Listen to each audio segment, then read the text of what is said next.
There was no single announcement, no clear signal, no obvious moment.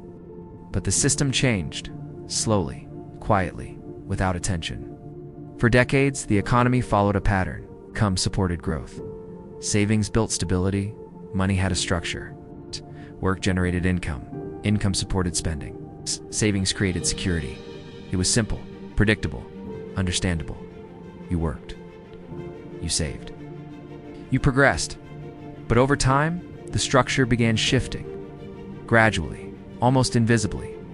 At first, the changes were small, easy to ignore, difficult to notice.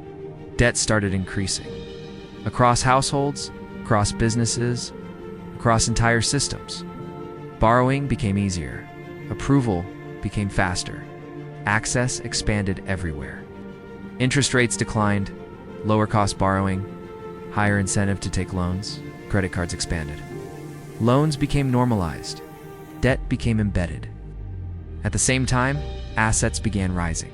Stocks increased, real estate surged, valuations expanded rapidly, faster than income growth, faster than wage increases, faster than savings accumulation. This created a gap, a visible difference between income and assets. Those holding assets saw growth accelerate. Those relying on income saw progress slow down. This was the turning point.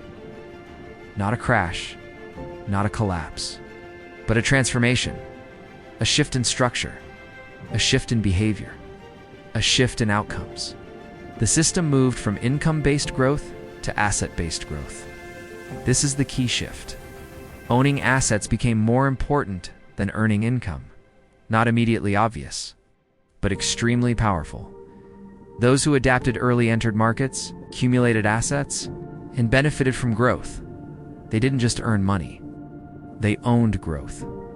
Those who did not remain dependent on income, keen more, earning more, but falling behind.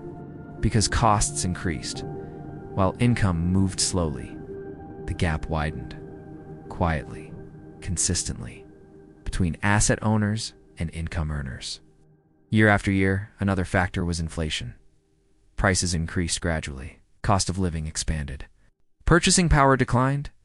Money itself lost value over time. It's not instantly, but continuously.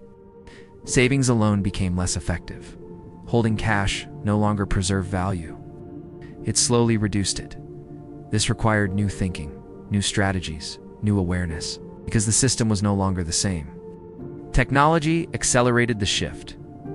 Digital platforms emerged. Access expanded globally. Markets became easier to enter. Investing became accessible.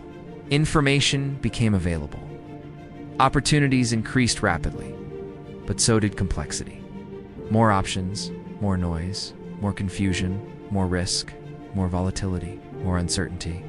The system became layered. Debt influenced assets. Assets influenced wealth. Inflation influenced everything. All connected, all interacting, all evolving together. This created a new reality, where traditional paths became less effective on their own. Hard work remained important. Effort still mattered. Discipline still mattered. But it was not enough. Without systems, without ownership, without long-term thinking. The change was not obvious because it was gradual. No single event, no sudden shift, no clear warning, but its impact was massive and permanent. Many people still follow the old model. Work more, save more, wait longer. But results are no longer the same because the system has evolved.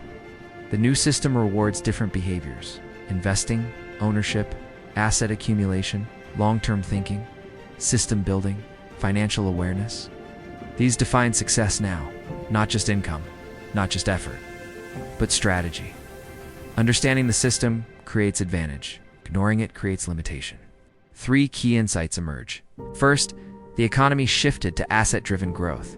Second, debt plays a larger role than before. Third, adaptation determines financial outcomes. The difference is not opportunity.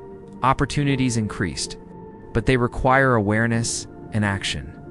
The old system still exists, but it is weaker, less effective, less reliable. New system is already active, expanding, evolving, dominating outcomes. The change was permanent, not temporary. And it continues even now. Every year, every cycle, every shift. The question is not when it changed. The question is whether you see it, whether you understand it, and whether you adapt. Because those who adapt move forward, and those who don't fall behind. Quietly, gradually, continuously. If you want deeper insights into financial systems, economic shifts, and wealth building, explore more videos on Wealth Finance 61. Like the video, subscribe, and share your thoughts below.